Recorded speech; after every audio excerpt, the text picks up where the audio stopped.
Hey guys, welcome back to some more AFK Arena. Today we're over on the YouTube account and we are looking at the absolute best way within this game to get your time emblems, guys. Now overall, it's pretty interesting and I want to take a minute to talk about the Awakened Heroes. Now overall, we built out Thane, we built out Brutus, we built out Solus. You can see, guys, even Raku is a little bit stronger than Solus because she doesn't have an artifact. Now, some of the heroes we didn't build out, we did not build the Awakened version of Baden.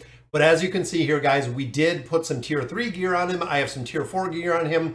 Having one single legendary copy of this hero, similar to the Awakened version of Belinda, similar to the Awakened version of Taylene, they work incredibly well without even being built at literally just one copy. Now, I'm pretty impressed, again, based on my resonating crystal, based on the levels we've gained, we're at 689. So level deficiency in the tower has kind of waned back and forth, guys. We're at 840 right now, but I have made an incredible amount of progression in these towers using just one single Awakened version of Baden. So I've actually went up at this point, probably about 8, 10, maybe 12 tower levels at this point, literally using the one version of Awakened Baden, the legendary version with the gear. It seems to work pretty well, guys. Now, I thought looking through the formations and even looking at our available formations, a majority of these have Baden and they have Baden built up quite a bit. You can see even here, level is significantly lower, but Baden is built up. It has the 309 furniture, has the plus 60 engraving. Definitely building out the heroes within this game mode are super beneficial. But again, like I was saying, looking at a couple versions of Baden, even at my level, I have the ability to complete these stages, again, kind of based on level, because even here we're what, 100 and, I mean, they're at 800 already.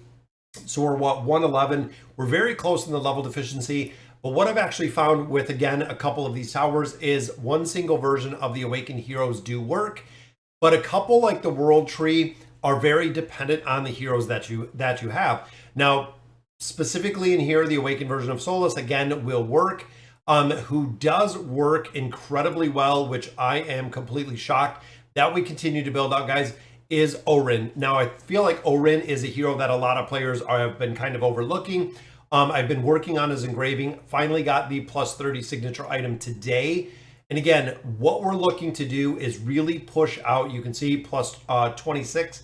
So he's almost to that 30 engraving.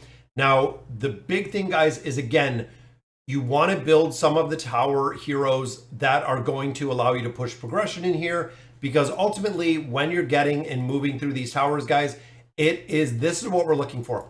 This is exactly what we're looking for. This is what we're looking to farm. Not only do you get the Stargazer cards for making the progression out of there, but you also get the time emblems to continue to build these Awakened heroes. And as you can see, guys, out of a lot of towers, out of every single tower short of the King's Tower, you do get cards out of here, which is the reason and the way to farm them. Now, in addition, every single week, I do utilize my short-term borrowing. So I do rent heroes or borrow heroes from other players to make tower progression. Now, specifically to make tower progression every single week, guys, if you are hard stuck within the tower, borrowing heroes, garrisoning heroes, solemn vowing heroes, depending on where you're at, will be a game changer again in this game mode, guys. That is the reason you can see right here. I can't use the Awakened version of Baden because I've already used him for more than enough times. But again, every single week, you want to be using your garrison heroes in there so you can ensure that you're making tower progression within every single tower.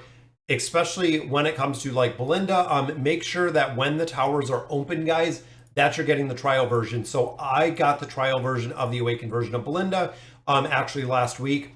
With the trial version, we went up a total of, I believe, 38 floors in the Lightbearer Tower just because of the trial version, which we know right now there is a brand new Wilder here, or yeah, there's a brand new Wilder hero that is going to be up, should be on Tuesday, which means save the trial version so you can go ahead and you can make progression in the towers.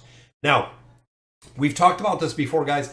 When it comes to campaign progression does not yield really the most resources. When you look here, tier 3, tier 4, we have red chests, we have Stargazer cards, we have a little bit of bait, but overall, looking at this game mode, guys, there is not an incredible amount of resources that is gained from pushing the campaign. and the campaign is one of the absolute most time consuming places within AFK Arena. Now, with that being said, focusing more on the Temporal Rift, and this is what I've actually been doing lately, is focusing more on this Temporal Rift. We're already up to floor 371. So focusing on these game modes, time and effort in this game mode, making sure that you're using all of your challenge attempts, making sure you're using all of your rewind attempts every single week, again, is super important, guys, because every 10 floors, you guessed it, you get loot. That is right, guys. Look at the loot we got out of here. And I'm thinking back before we had the Temporal Rift, and how much loot we didn't get out of this. I mean, when you look through here, guys, there are Stargazer cards, there are time emblems, there is common scrolls. Literally everything you need within AFK Arena is within this game mode. So putting a little bit more time and effort in here versus doing the campaign is going to be very, very beneficial, guys. In addition, when it comes to the Cursed Realm, the Twisted Realm, the Cursed Realm, these are really two facets, guys, that again, you really want to focus on. Looking at the leaderboard, looking at the loot that we're pulling out of here, this is really where you want to spend a priority of your time and effort, is working through formations, getting a couple formations better in here. Number one, you get the Twisted Essence, which is going to build up the Elder Tree. With the Elder Tree being built, you're going to have stronger class heroes, which means more progression in here. Now again, Stargazer cards, time emblems, absolutely. The engraving mats, absolutely. This is where you really want to dedicate your time and effort. Now, with that being said, looking at our leaderboard, guys, this is also the place that you want to build out heroes. So again, looking at formations, we have the Awakened version of Baden. If you don't have Baden, Kren is a good substitute in here.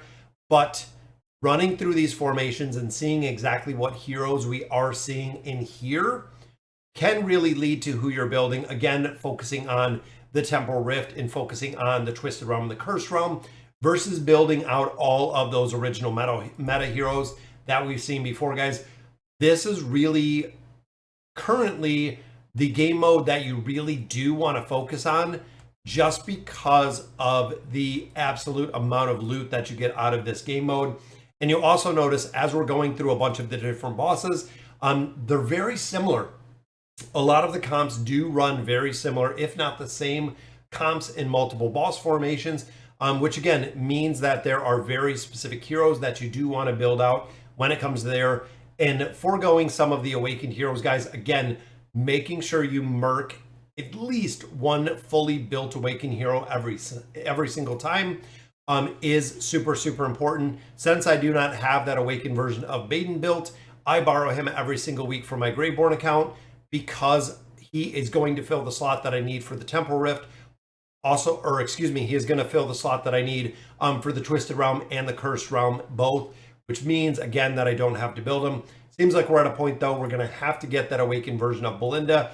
A lot of players have started building her out, haven't really seen that much play with her. It seems like overall, though, we're actually starting to see her in a lot of different game modes, and she has actually been in the Treasure Scramble. And again, when you look at the Cursed Realm, when you look at the Temporal Rift, when you look at the Treasure Scramble, a majority of these same heroes are showing up in the same formations. So when you look at our leaderboard, guys, the strongest one that we have been seeing by none is the Awakened version of Belinda. Has been running the absolute, and right there she is, guys. This has been running the absolute best build, which I thought that was, they're showing me a different formation. That's funny because there's Belinda in that very first team. There's Thane down there, but it is throwing off, it looks like the teams. But you can see the Awakened version of Belinda is actually right there, running with Palmer, running with a couple other heroes. Now, she is in the Treasure Scramble. We're also seeing her in the PvP. We are also seeing her in some of the meta teams within the Cursed Realm. We are also seeing her showing up in campaign formations. So again, really when you look to build out heroes, guys, look at the utility of the heroes that you're building on and focus on building out the heroes that are required for different game modes, short of the campaign. As much as I love the meta formations in the campaign, when you look at, again, all of the other game modes, heroes like Mahira works well in the campaign, ultimately is not used anywhere else yet. We have a lot of the older school meta heroes that are actually dropping out of formations. that we're not seeing very much anymore. Even thinking of heroes like Ulna. Ulna does find her way into the Treasure Scramble, a little bit of PvP. Campaign formations, absolutely. Curse Realm, not even present anymore at all. Even looking at heroes like Audrey, we do see her again in one or two comps here. But a lot of the heroes, as we continue to get more heroes within formations, are being kind of dropped out of different formations, replaced by other heroes within the Curse Realm, Twisted Realm, the Treasure Scramble, all different game modes. So, all right, guys, so that'll do it for today's video. Let me know in the comments what you guys think, and as always, thank you guys for watching.